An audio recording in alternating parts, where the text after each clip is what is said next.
रामकृष्ण हरी. शुभ सकाळ. कशी युट्यूब फॅमिली? मस्तच असणार. मी पण मस्तच बरं का. तर आज आली मी शेतामध्ये. आज थोडं काम चालू आहे आता शेतातलं. नको नको. तर हरभरा पेरायचा आहे. हरभरा काही गहू पेरायचा, काही हरभरा पेरायचा आहे. तर मग आली, लवकरच आली आज मी. तर आता बसते, आता ट्रॅक्टरवाल्याची वाट पाहते. इथं ट्रॅक्टरवाले ना आपल्याला दिशा एक दाखवत्या आणि एका दिशेने जात्या. ए काय झालं रे? शिने करायची त्याला, पॅन्ट वरती का रे? नाही करायची, ते मुद्दाम करतं. नाचतं. दोन्ही पण नातू आणले मळ्यामध्ये. इतके त्रास देतील ना दोघं बी मला. एक म्हणाल शी करायचं, एक म्हणाल सू करायचं. पाणी प्यायचं, पाण्याचे बॉटल भरेल दिसल्या का नुसतं पाणीच पित राहत्या. नाही तर मग शिक शिक कपडे घालून घेऊ. आणि लय त्रास देतील आज मला ते. आणि दोघं बी आले. नाही रे, पॅन्ट वरती करती नाही. कशाची शी आली? त्याला शी आली लगेच, या लहानाला शी आली. तर आता बसती ट्रॅक्टरवाल्यांची वाट पाहत बरं का. एक ट्रॅक्टरवाला येऊन ना फनून गेलाय वावर. मग आता रोटरी मारायला ट्रॅक्टर केव्हा येतं रोटरीसाठी ते काय सांगता नाही यायचं आता. पण हरभरा पेरायला पण एक वेगळा दुसरा ट्रॅक्टर येणार आहे, त्याची पण वाट पाहती. गहू पेरणाऱ्याची पण वाट पाहती. तर दोन्हीचा बी प्रॉब्लेम आहे आता. दिवसभर त्यांची वाटच पाहत बसायची. स्वतःचं साधन असलं ना तर खूप चांगलं राहतं. दरवर्षी पेरायला आमचं ट्रॅक्टर राहायचं ना गहू पेरायला, तर एवढं टेन्शन येत नव्हतं. हरभरा गहू आता स्वतःचं आपण विकून टाकलं सगळं करायला कोणी नसल्यामुळं. तिकडं वय रे बॉय, तिकडं काय दिसलं रे? हां काय तिकडं?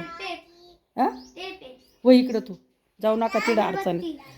अडचणीत जाऊ नका तिथं. वय इकडं मोकळ्या जागेत खेळा. इथं कसं आता वापर नाही राहिला ना, तर इकडं ते शेडमध्ये थोडा पसारा आहे आमचावाला. काय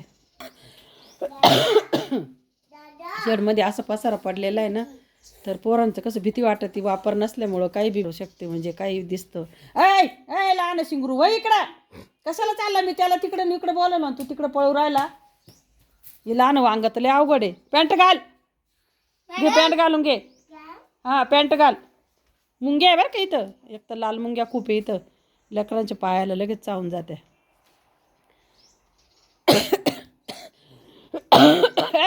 पॅन्ट घाल वय, जाय पॅन्ट घालून घे. दादू वय त्याला पॅन्ट घालून दे. तर काल इथं थोडी साफसफाई केली. तर ते धुळीनी साफसफाई केली. ते धुळीनी धुरा म्हणजे मातीच्या खकाना ते काही ते कुटीचं ट्रॅक्टर चालू होतं, त्याच्याने मला इतका खोकला लागून गेला. म्हणजे पहिलं पण येत होता, पण दवाखान्यात गेल्यामुळं तो बरा झाला होता. पण रात्रीपासून जास्त वाढला आणखीन आता खोकला. तर अशी गंमत होऊन जाते, सहन नाही होत काही गोष्टी. तर इतकं भारी साफसफाई केली काल मी इथं. हे बघा पूर्ण इथलं साफसफाई केली.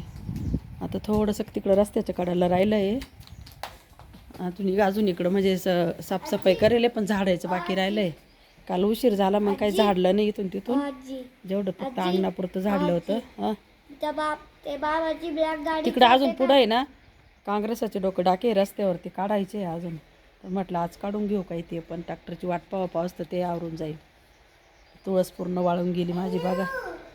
हिरवीगार तुळस राहायची पूर्ण वाळून गेली. कारण इथं कोणीच राहत नाही ना तिला पाणी टाकायला. आम्ही पण म्हणजे दिवाळीपासून आलंच नव्हतं, तर आता 2-3 दिवसापून यायला लागलो. आता 1-2 दिवसात ती पाणी टाकून हिरवी होणार नाही, ती पूर्ण वाळून गेली. तर बघू आता. रस्ते झाले इकडचे तयार, रस्ते झाले सारखेच आहे. तर नेऊ म्हटलं तिला आता. ही तुळस उचलून घरीच घेऊन जाऊ. तिकडं जिकडं राहतो आपण तिकडंच घेऊन जाऊ. कारण तिथं बादलीतच लावलेली तुळस मी. इथं ठेवली असती बंगल्या पुढं तुळस, पण मग पाणी घालायचीच सोय नाही तिला इथं. काही पाणी रोज रोज कोणी येत नाही इकडं, मग ती सुकून जाते पाणी नसल्यावर. नाही तर इथं बी बंगल्या पुढं म्हणजे तुळस राहिली तर शेव राहील आपल्या घराला. इकडं वय, तिकडं बॉय बरं का दादू. जाऊ नको अडचणीमध्ये, ऐकत जाय. इकडं वय, तुला नाटकं करतो काय रे? हां जाय जाय जाय तिकडं वय. मग दिसलं तर जाय. इतकी अडचण आहे मला, जायला भीती वाटते तिकडं. गवतन गबळण आणि तो तिकडं चालला डोकायला. होय घरात ते पोरगं तुझ्या मागं फिरू राहिलं. पटकन करत जाय. दादू मी तुला मारेल बरं का, ऐकत जाय तू. आता हे दिवसभर आहे ना काम थोडं होईल, पण तोंडाचं भांडं खूप होईल माझंवालं. दिवसभर आर करायला लावतील लेकरं मला इकडं. इथं एक तर म्हणजे साफसफाई तर केली मी, पण मग अजून पाठीमागची साफसफाई तशीच सगळी. चुकाट्याची खूप भीती आहे इथं. पोरांना काही कळतं इचू काय काटा काय, कुठं हात घालत्या कुठं पाय द्यात्या. टेन्शनच आता हे दिवसभर आर करत बसायचं मला. तर बघा कोणाकोणाचे गहू हरभरे पेरून झाले शेतकऱ्यांचे. माझी तर खूप लेंगामाळ झाली कामाची.